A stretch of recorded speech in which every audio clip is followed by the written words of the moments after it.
of knowing.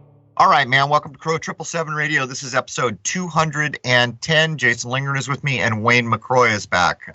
Today, we're going to cover critical ideas, important ideas, mostly because there was a time in this world when, during the course of education, people got what's now referred to as classic education. In other words, it included old Greek myth ideas, which most people have always considered as just fanciful nonsense made up for some reason because someone felt like it. It's actually a lot more than that. It actually foundationally intertwines with so many of the things that go in our world. So we're just going to take a minute before we get in, and we're going to be covering Ovid, specifically Ovid's Metamorphoses. This is a key book, and we will endeavor to show why. Anyhow, welcome, Jason. And a fine good morning to you. So we are no longer way ahead. Is there anything to mention, or should we just dive in? Oh, I think we need a deep dive here. All right. Welcome, Wayne. Good morning, gentlemen. Good to be here. All right. So let's just, I'm going to let you read what you've got, which actually I'm unaware of because I know it's not in the notes. But let's just try to outline for people why these things matter. And as I've said so many times, first and foremost, the idea, in my view, of gods is they're aspects of nature. In a lot of cases, what you can do is understand that if you wanted to be concerned with making it rain or something, you've got to have a way to think about it. And you might create tales to say why it rained this time or why it rained too much, and you might personify the ideas. It's kind of like that, but it's so much more. But the really important part is the idea that there are only so many stories that get told in our world. When I was young, my father told me this. In his generation, the idea was there was 12, and some of the British authors apparently claimed having written most of them. If you look it up online now, you'll hear everything from, there's one storyline to 2 to 36 to all over the damn place. But it's pretty clear that people agree that there are so many storylines, which when you think about it logically is hard to accept at first. But when you start to dig in, you understand why they're saying this. Apparently, the farthest back we see with any supposed clarity, which I have problems with that statement already, is the Greeks wrote all these stories. And they were so important that the Romans came along and they latched onto every single one of them. In many cases, they Romanized it. If we go back to Greece, you'll have ideas of Apollo or relations to the sun, and Artemis, relations to the moon. NASA, hint, hint, hint, still using these ideas. First moon mission Apollo, the one that's supposedly coming now, Artemis. Now, when that gets Romanized, Artemis becomes Diana. We could do a whole show on that one name alone. The point I'm making here is these old myths are foundational to so much of the world that's probably never even made it into your field of view. But Wayne, do you want to read the ideas that you have in this general area? Yeah, sure. What I'm about to read is from a book called Changing Images of Man, and this was a 1974 cybernetics study about policy for the future. So I'm just going to get right in and read this paragraph. Quote, "In this study, we attempt to identify and assess the images of man that are fundamental organizing principles of our society and or of key civilizations that have contributed to it. All public and private policy decisions necessarily embody some view or compromise of views about the nature of man, society, and universe, the kinds of educational systems and goals a society sets up, the ways in which it approaches the problems of material distribution, poverty, and wealth, how it treats welfare of its citizens, the priorities it gives to various human needs. All these aspects and many more are affected by the image of humankind that dominates the society. Precisely how, we cannot say with detailed accuracy, which is why, and this is the important part, guys, this is me interjecting here, but this is them saying it, which is why metaphors, myths, allegories, theories, all of which attempt to express an image, are useful. But in a very real way, all policy issues are issues relating to fundamental assumptions about the nature of man and his concerns," end quote. And there's the important part. They're saying that they need metaphors, myths, allegories, and theories to best express these policy decisions. And this is right out of a policy paper from this group of cyberneticists. Margaret Mead was among the authors in this book that basically tries to set up outlines for the future and future policies. So this is coming directly from people in the know in this world. And they're admitting right there that mythology is an archetype that they use in order to figure out policies. All right, Margaret Mead can be shown to be lock, stock, step with Tavistock through Coleman's work and others, by the way, I think even Estelin. But let's cut to the chase here. Why make up a new story when there's already these old stories that tried to tell every story that could be told, kind of, and they're archetypal in all of society? In other words, you may never really be familiar with the myth where Apollo runs his chariot across the sky or why Icarus loses his wings near the sun, but that archetype is embedded in the world mind, and that's part of the occulted reason that they use these things.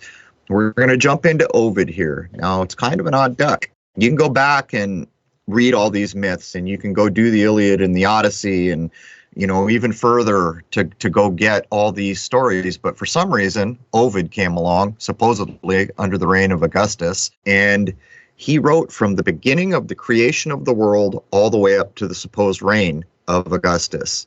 In that, he reincorporates, reweaves into the fabric, I think it's 250 myths. I've seen a couple differing, but I think most people agree it's about 250 of the main myths. And we contend that this is a playbook. Now, just to get back to the point before we jump in here, in some of the research that's done around places like Tavistock, which have so much power and influence in our world, after all, how much Bernays' work have we done? He was on their payroll. Provably, it can be demonstrated now. We couldn't do that when we did the last run at Bernays, by the way. He was the double nephew of Sigmund Freud. It is thought by people who have dug in here that really Freud was the brain behind almost everything that Bernays did, but he was on the Tavistock payroll. One of the cited things, a couple things that were foundational to the starting of Wellington House and this later place called Tavistock, was a book called The Fall of Western Civilization, became like their Bible. And the other thing claimed is that they had a better history somehow. Maybe they went to the Vatican basement, I don't know, of the fall of Greece and the fall of Rome. It is claimed that they quantified into a handful of the most important reasons why those two cultures failed and then set out to reapply it, the first target being Germany. And we all saw what happened to Germany. So there's a little bit of pepper sprinkled on the table to try to give an idea of why we're taking the time to take apart Ovid's Metamorphoses. And before we jump in, the last thing I'll say is Ovid. First thing we're going to do is tell you what his name means, but sounds like, is like, sounds like, relates to. It's about all I can say. So, want to jump in, Jason? Let's reiterate the importance of the book/document, The Changing Images of Man, and just how much the establishment puts in that document. Laid their cards on the table, basically face up. If there's four aces, you can see them in that document. Right, and I would like to add that when we're looking at Ovid, for those with eyes to see, you could see a lot of things when you look at Ovid. Right, so we might be concerned right now mostly with books 1 through 9, hint, hint, hint, but we will cover the whole thing, if you can see. All right, so let's talk about who Ovid was. Publius Ovidius Naso, also known as Ovid in the English-speaking world, was a Roman poet who lived during the reign of Augustus. He is considered one of the 3 canonical poets of Latin literature, along with his contemporaries Virgil and Horace.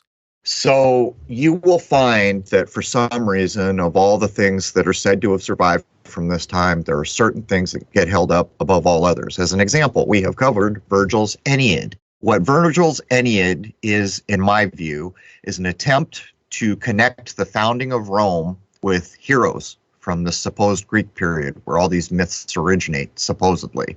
Horace is held up, not quite as often as Homer, the Iliad and the Odyssey. There's like this small handful that for some reason are held up above all others. Now with Virgil and the Aeneid and the story of Aeneas, who is a warrior who flees the fallen Troy to go over to Rome because the gods told him to do so, and found the Roman Empire, which will take over the entire world and last forever in that storyline. These things almost seem to be the propaganda of their time. Now, Ovid is this on steroids, in my view. I don't accept the timeline we're being handed. I don't accept a lot of things, but nonetheless, we have this story, and it's wholly tied up to the reign of Augustus. What would you add there, Wayne?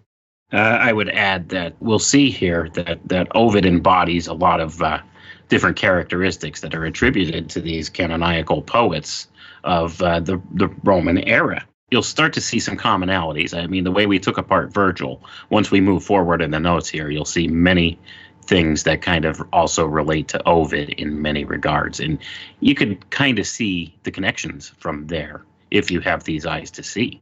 Right. It's almost like what's happened is there was all these bricks laying around called myths, and these certain authors who brought the myths forward who were special. And whoever or whatever Ovid was, whether he was a living man or not, doesn't matter. We have the writing, it exists. He made this new wall, and he started his wall at the beginning, almost like where Genesis starts, right?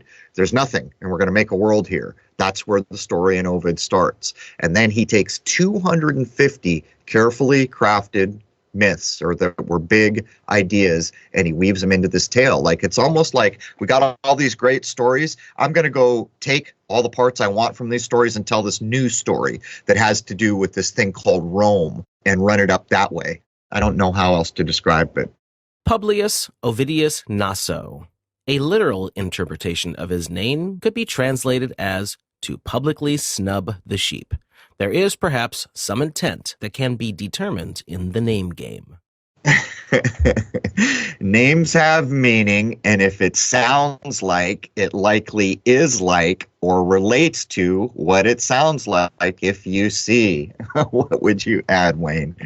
I would add that basically the word naso, this name comes from the upturned nose, or to snub. I mean, when you go back into the etymology and look this up, this is what it is. And Ovidius translates as sheep. And Publius, we discovered this with Virgil, because what a coincidence. That was his first name on there too, wasn't it? Publius. So Publius Ovidius Naso is to publicly snub the sheep. What's going on in society today? I mean, they look at us as cattle or sheep as it is. These people in the places of power. So they snub us by putting these archetypes, these mythological archetypes, directly in front of our faces, and we can't see because we're blind to it. But they know what's going on, so they're snubbing us and they're laughing at us with this.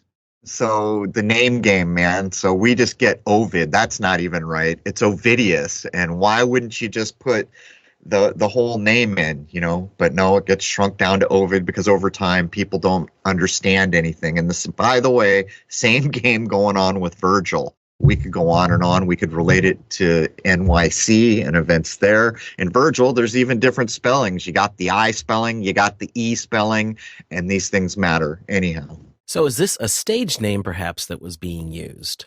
Well, the world's a stage. You know how I feel about history that's claiming to be as old as it is. It's clearly lived on for a reason, and we might be living that reason right now. Hint, hint. But I'm just saying, we don't have the magic key to the Vatican basement where we all assume the history of the world actually exists.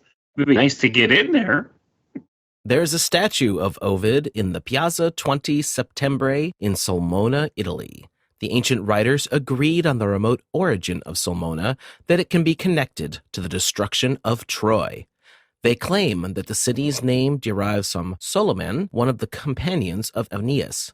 As a side note, on the Piazza 20 Settembre, the September 1010 square, it is dominated by the Palazzo Tagliazucchi, a 16th century red brick building that now serves as a bank. Through this palace, at address number 29, is the entrance to the bread gallery of the covered market Albinelli. Oh my gosh, where do we start here? This one paragraph, if you could read it and not listen to it, would probably mean a lot more to you. And since I am an hour one, I will have to contend with the realities of what passes for speech in our world now. So let's start with Piazza 1010. In the way it would be written in this performance, it would be Piazza XX. So we would read that Piazza 1010, and typically people just ignore the zeros, don't they, in the modern era that know anything. So it becomes Piazza 11, September in Sulmona. This goes on and on and on. And even we have to include the ideas of Aeneas and the fall of Troy. This is what I'm getting at. The fall of Troy, regardless of what you want to think about it, in the minds of the things that drives this world, is a big damn deal. These heroic tales. And by the way, all those heroes from the story of Troy, they're all royalty or lords or princes. You don't hear about the footman that gets whacked, mostly. You do a little bit. But the names, these are important family names. When you're hearing Ajax, when you're hearing Achilles, when you're hearing any of them, that's because these are the special families. And so this heroic time of the Greeks is apparently coming to the end to make for Rome, where now all roads lead. I don't know how I can cue it up much better than that. What would you? Oh, and of course the address is number 29, count the ways. Go ahead, Wayne. Right, and I'd also like to add that it's a red brick building, and what else are we, currently associating the color red with, first of all. And second of all, this draws some parallels to stories in the Bible. When you look at, this is the entrance to the quote-unquote bread gallery of the covered market Albanelli, a bread market. House of Bread, Bethlehem. There's biblical ideas also encoded in this. And this is why we are sitting here saying that this work of Ovid, the Metamorphoses, for those with eyes to see, this is a playbook. Ovid is a playbook for those with the eyes to see.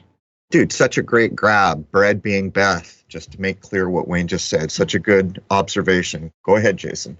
Ovid was born in the Pelasgian town of Solmo, which is modern-day Sulmona, in the province of L'Aquila Abruzzo, in a valley east of Rome. He was born to an important equestrian family, the gens Ovidia, on March 20th, 43 BC.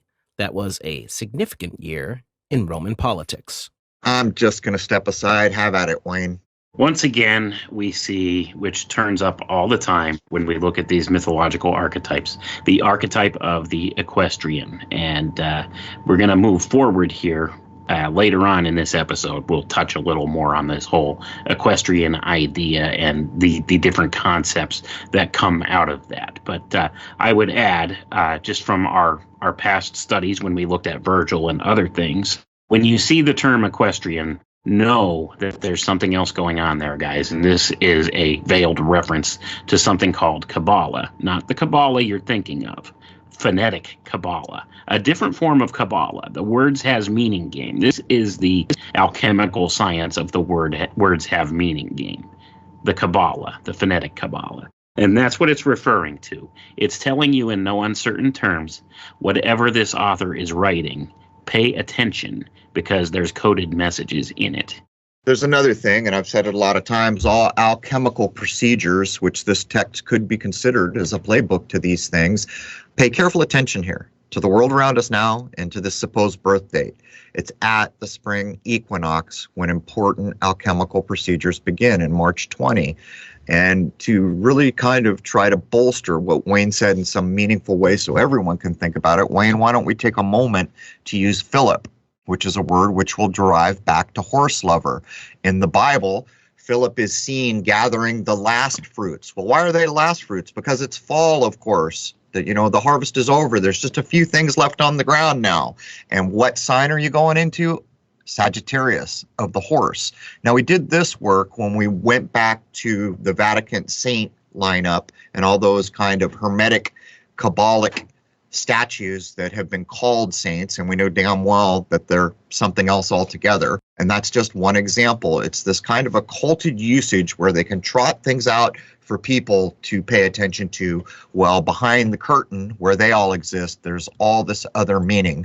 Did I drop anything there, Wayne? I don't think so, but we'll see when we get further down the road in the notes here when we're talking about a certain individual named Chiron, who is a centaur. Centaur, there you go, half horse. So once again, you could see these ideas carry over in many different ways. Well, it's also it's a bit like the barn wall in animal farm, the loss of meaning of names. You go into our world today, there's Lord knows how many Davids, Bills, Barbaras, and Susans, just reused, no real meaning attached. There used to be a vastly different world where the names did have meaning, and that's what's being applied in the St. Philip story I just told. And you can still make, if you want to think about it, like what do you call a small horse? A filly, isn't it? So there's the idea echoed in a way that you can think about it. And the people who are actually best at taking apart the hidden side, the deeper meanings of all these things, are people who understand what names mean and these types of things. Ontology, topology, these things we cover over and over. Ovid studied rhetoric toward the practice of law under teachers such as Aurelius Fuscus and Porcius Latro. He renounced law and began traveling. He held various minor government and court positions at a very young age, but later gave up on those to pursue poetry. Ah, what a wonderful time when you could do such a thing. He renounces law, then he studies law, then he says to hell with law, and then he says, I'm going to write this book that's going to matter till the year 2020. Go ahead, Wayne. Yeah, when you look at this first of all points out the fact that Ovid came from a very prominent, wealthy family. He was able to go ahead and do something like study law and then just reject the teachings of it to travel. I mean, when you think about that, obviously this family was wealthy enough that he could just go ahead and, I don't want to do that. I'm going to go travel around and see what's what out there. So he went and did that, and instead he takes up poetry and studies poetry. But there's another important point here. Rhetoric. That's the thing. He studied rhetoric toward the practice of law. And people are largely unfamiliar with what rhetoric is in this day and age. And I would urge people to learn the art of rhetoric because it's very important. This is the art by which people are able to convince you of something. This is like the art of convincing people to change their mind about something. That's pretty much and test an idea. And test an idea as well. Right. Absolutely. And to test different ideas. This is rhetoric. So a lot of people in our modern society do not know what rhetoric is or how to pursue rhetoric as an actual study. But I assure you, people in the higher echelons of the power structure, the power circles of our world, are taught how to use rhetoric. And that's an important thing to remember. It's even worse than that because the usage of the word rhetoric in our time is like an insult. Oh, listen to that guy's rhetoric.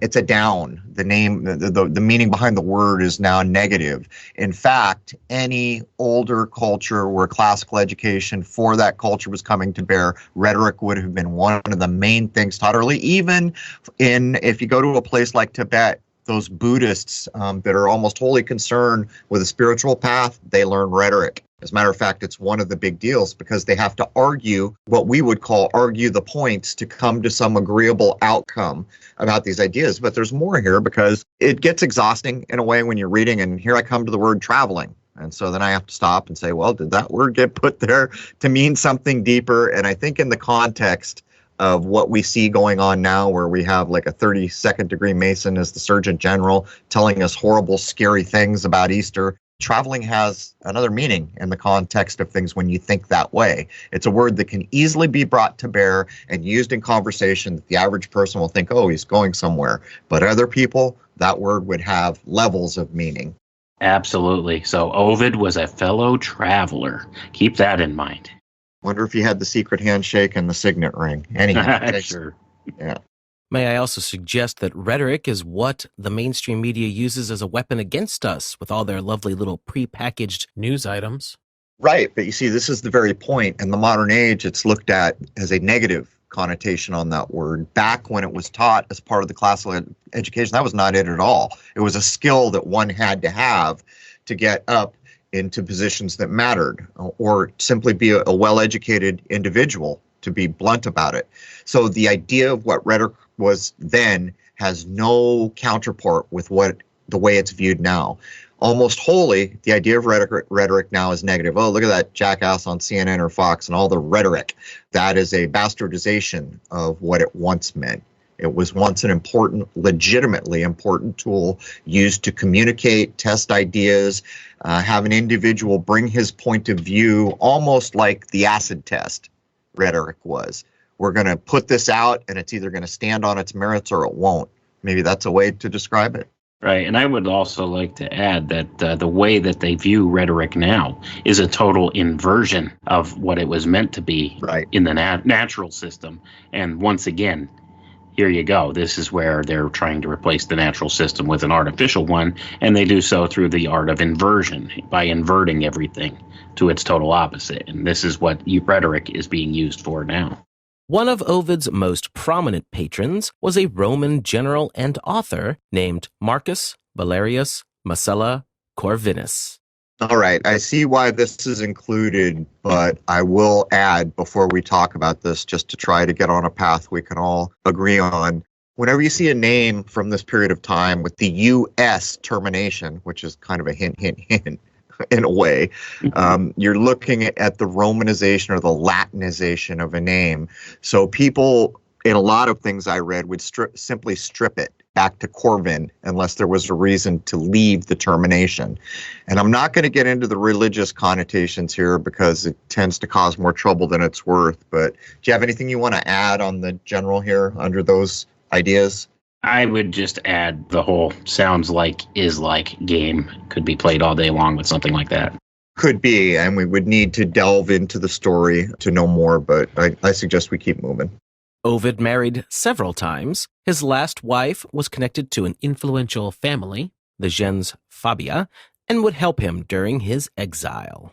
This was just basically the point is made here that Ovid was from an influential family and also married into a very influential family. So it just goes to show the lineage down through the ages of Ovid. So I would suggest from this that it could probably be seen that some of his ancestors, or not ancestors, his family members that are alive today could be probably in all likelihood important Italian families. Like, so when it comes down to it, I haven't done the search into the background of who his descendants today are, but I would suggest that there might be something to look at there. It would be an interesting thing for somebody to pursue should they want to on their own. Look and see who are Ovid's descendants and what families that are prominent today could claim to be Ovid's descendants.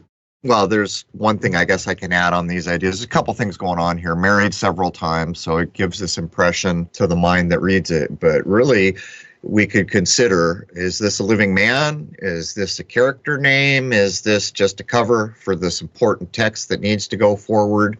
And when you start to run someone through several marriages, then you're playing the name change game, aren't you? So then you would start to ask, well, wait a minute, what was the original name? What was the last name? What's the important for, and you can see what happens. It's almost like an obscuration to even include these ideas to me. Yeah, and I think that's done on purpose. They like to obscure these figures so that you really can't get to the heart of the matter with them, because a lot of them, whether they were real people or not, are largely constructs. Part of the problem with Ovid is the end tale, which we're going to get into. As a matter of fact, I can already see your notes bringing up the Black Sea. The claim here is going to be that he pisses off Augustus and gets banished and basically says, but I don't care. I wrote this thing called the Metamorphoses. Everyone knows what metamorphosis means, right? A lot of that going on in this book, kind of like today. Right now, we're going through a metamorphosis. But my point would be, he makes the statement, yeah, it's a shame I got banned, but my book will live on forever, so it doesn't matter. The story doesn't necessarily hold water when scrutinized on its own, but go ahead, Jason. In AD 8, the same year he finished his most famous work, Metamorphoses, he was exiled to Tomis on the Black Sea by the exclusive intervention of the Emperor Augustus. Ovid wrote that the reason for his exile was Carmen et error, a poem and a mistake, claiming that his crime was worse than murder and more harmful than poetry. Historians are uncertain of why Ovid was exiled, but many have speculated that he may have known information about a plot against the emperor that he didn't share.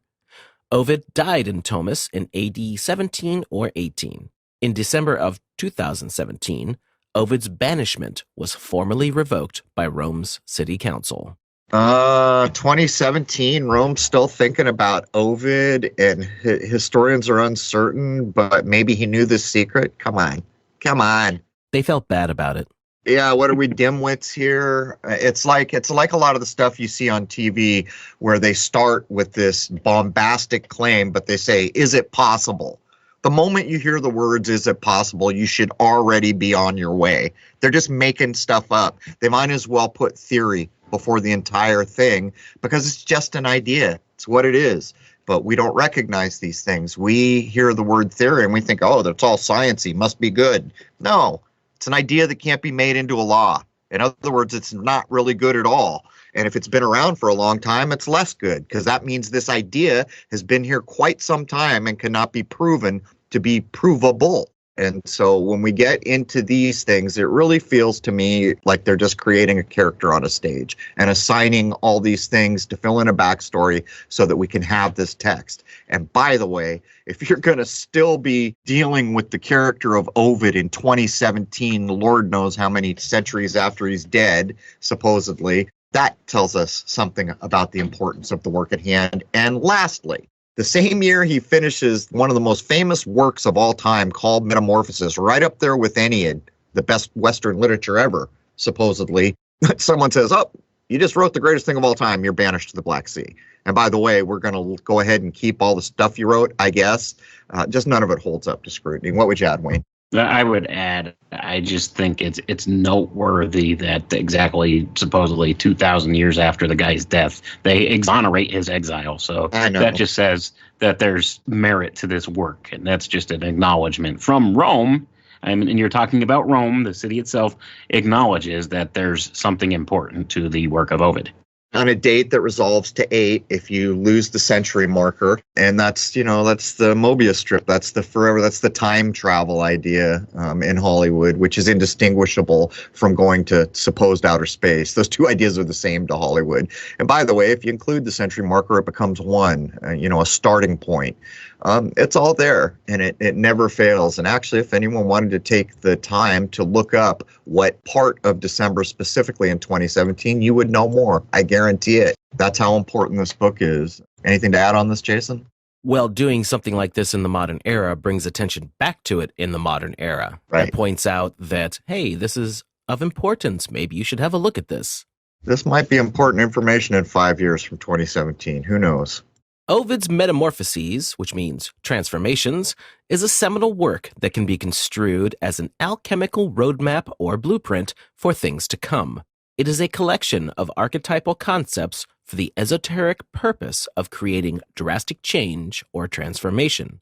We will look at the underlying hidden symbolism in the various books of the Metamorphoses and how these archetypal concepts are being used to bring about a major transformation in our world today by those initiates of the secret college.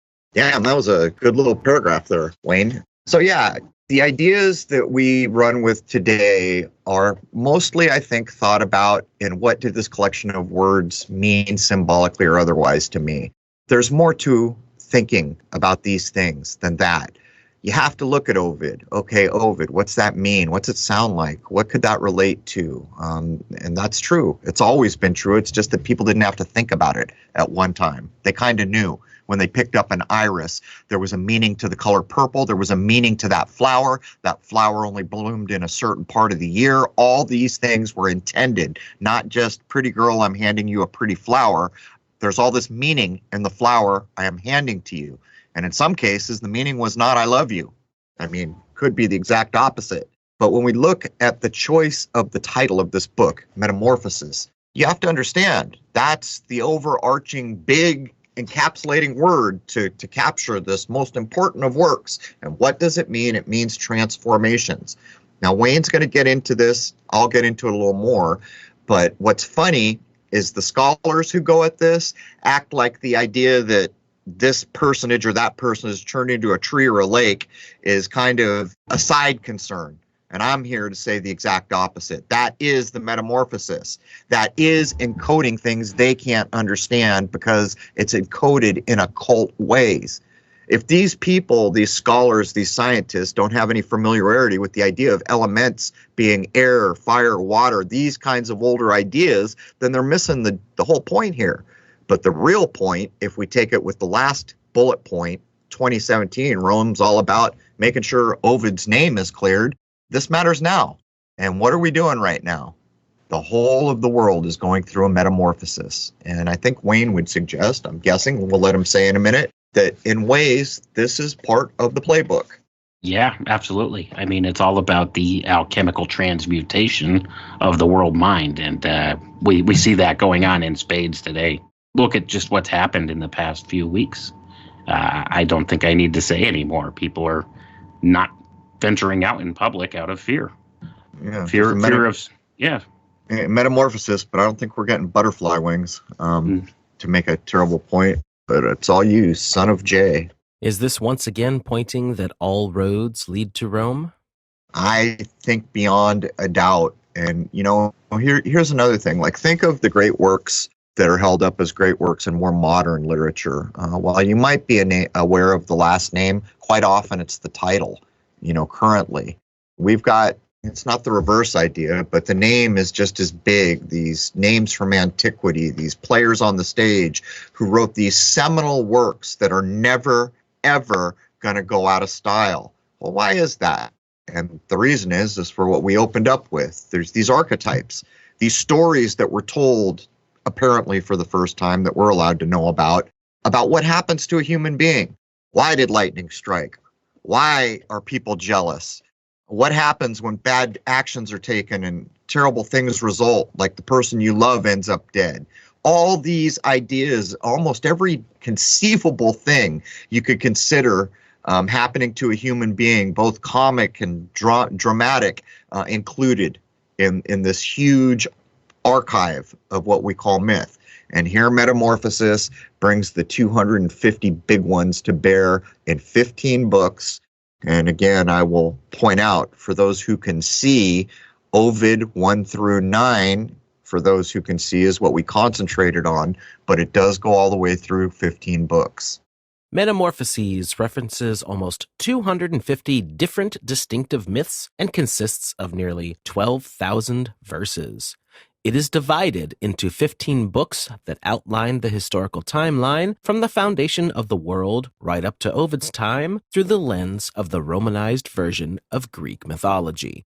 There it is, man. The Romans. Hey, there's this great thing the Greeks invented. Let's make it ours. We'll even change some of the names along the way. Not a fan of Artemis. We'll just go with Diana, okay? That's more Roman. These kinds of things. There's a reason these things didn't go out of style, that they were held up as the greatest things, even to the point where did you know, by the time the Vatican started collecting art, I've done a lot of work around this. Even the supposed character of Michelangelo viewed all the statuary from what he was claiming was 1,000 years before his time was at a level that they could not achieve. There's actual quotes there. So why don't we know more about this time when these great, great things were being done? And by the way, all these statues, there's no artist's name on it because that was not the important thing. It wasn't about superstars. It was about the idea embodied in this highest form of art they could achieve. And I think people need to consider, if they pick up Ovid on the tail of a show like this, that we have even lost, most of us. How do you read a thing like that and get meaning?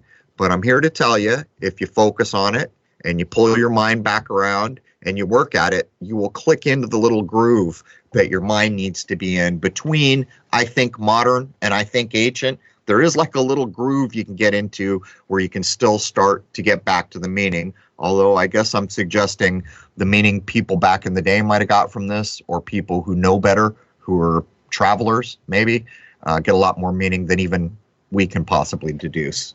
And I would say that's an important concept to remember with this, is if you're trained in this art form of the meta communication that they use with the archetypes associated with myth, then yeah, you could render a lot more meaning out of these things. But that's the problem. Largely, most of society has little or no training in any of these things, or even exposure to these classical stories and these mythological tales. Things like Ovid. It's not taught in our school system anymore. It's largely ignored, even though these are held up as some of the greatest works in literature. And there's a reason for that, because I would contend that these are playbooks for people in positions of power to use, and they know how to read it. They know how to infer meaning out of what's there, and they know how to push it forward. And that's something that we're largely lacking. We're still in diapers as far as that stuff goes. We're learning as we go here. And I'm, just beginning to understand the importance of the things that are encoded in a lot of these myths. And I would argue that 250 myths covered here in Metamorphoses, that makes this like the Encyclopedia Britannica almost. Right. Or the table of contents for the playbook. So, you've got to consider too, and we haven't covered this, like if you go read the real Iliad and the Odyssey, it's like a poem. And it's not easy for the modern mind to switch over to these. And there were many types of hexameter, decameter, I'm just making up words because I can't recall, but these metered styles of writing. And what we're laying down here is no different. Almost everything you read has not only been pulled out of its poetic meter, it's been translated to the best of their ability. Many cases they'll claim they tried to keep the rhymes and the similes and things like this, but you're going to lose something. The point I would make is go ahead, go online and look up the original something like the Iliad in the meter it was written, and you'll see what we're getting at.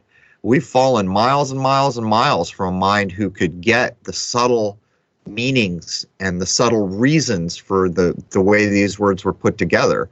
And at this point, we're just like walking under the bleachers at a game that's been over for a long time. They're setting up the field for this new Super Bowl of all time, and you pick up this book and you dust it off, and it's like a playbook, isn't it? The problem is the legend is gone. So you're working to put together back as much as you can, having come through a time when legends are no longer used. There is no guide to tell you for the most part. And even when you go to the scholars are going to say, well, yeah, this god or goddess or person turned into water, but it means no. You got to think back. What does water mean in the context of the old natural sciences? That's one of the elements of the earth, which is where this all opens, telling you how the elements were formed, almost not really verbatim, but in the same vein as the book of Genesis. I mean, literally in the same vein. This is how this place that didn't exist came to exist. We're going to describe that here. We're going to do it elementally. But even if you have eyes to see with and you go to the book of Genesis, the elements are not lacking there. They're just not put forward in a way that allows you to recognize them.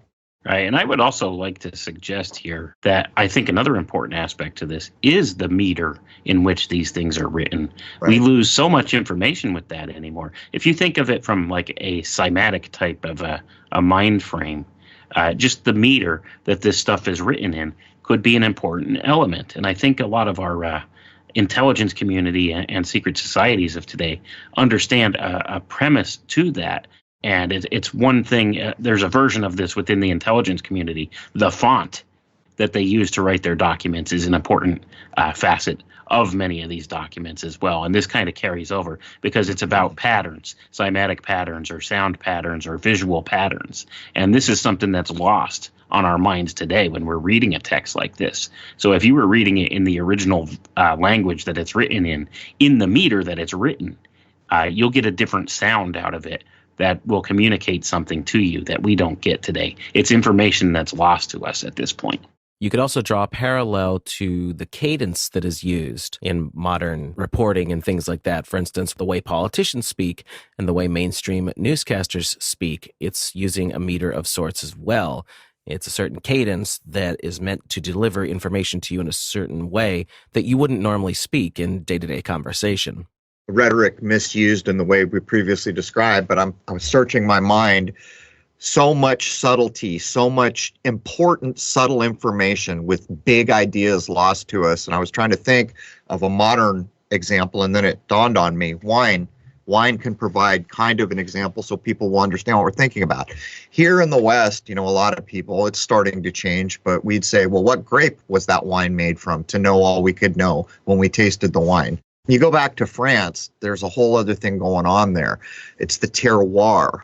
And what the terroir, you can recognize the beginning of that word to mean earth, I would assume, terra. What they're saying is we don't care what grape it was. We don't care anything except where it was grown. Because alchemically, that soil, that sunlight, that amount of water to that particular piece of ground is unique. And now you can start to understand why the cheese is called Parmesan. And it can only be called Parmesan if it's from there. There's this subtle, massive amount of information that can be derived from thinking of a thing in this almost alchemical way. But there's so much more, because when they understand the terroir of a wine, now if we're having fish for dinner in that culture, they instantly know, well, that's the wrong wine. That doesn't work at all. And this one does, and this is the best of all, because subtly we've understood as much as we can about exactly where this thing was created, what attributes it takes from this place, and what it will pair with in our world. Now, most Western minds don't think on a subtle level to that degree at all. And you have to go back to old world cultures to even try to find an example like I just did. But that's the closest I can come to try to illustrate in a modern way what's been lost. The phrase, history repeats itself, couldn't be more true. You simply need to understand what is allegorized in the ancient myths to see why. Well, if you're lucky enough in this world to stumble across a playbook and recognize it for what it is, then you'll start to understand that there are, in fact, so many stories that get told over and over and over. Just to make the point, I'll refer you back to the one we did on Truth Down the Well, the myth, Truth Down the Well, sometimes called Althea truth, sometimes called Veritas. And again, this is what makes it difficult. You got to know the old Greek names. You got to run them up into Latin to get the biggest part of the picture you can. This is how CNN came to be, using the archetypal myth of truth down the well in the Baby Jessica story, which we covered at length. Wayne? Absolutely. And that is a perfect example of one of the ways that this playbook is used. So like when you look at these things from the point of view that this is a playbook, this is what they're doing. They're taking these archetypal ideas and utilizing them to implant an idea, the seed of an idea in the human mind, and manipulate that idea and grow that idea. And that's exactly what CNN has done. Up until that point, there was not this 24-hour news cycle. And Right. Now we're just constantly inundated with this all throughout the day from every angle. So it's one of those things where it's really infiltrated the human mind, and they've used this archetype of the truth down the well to justify lying to the people on a grand scale. And they've used this archetype and put it in your face so that in a kind of karmic sense, you could know that you're being lied to, but at the same token, they could continue to do this to you. And if you don't see it, then that's not their fault in their view. They've told you what they were doing. So it's kind of one of those ways that they skirt the karmic principles involved with this stuff. And they use this playbook to manipulate the human mind. Couple things. People don't miss what they're saying that have a decent education. And think of it this way, maybe. People in power that are very educated, and basically the roots of education are always going to be Roman and Greek based, the idea of the classic portion.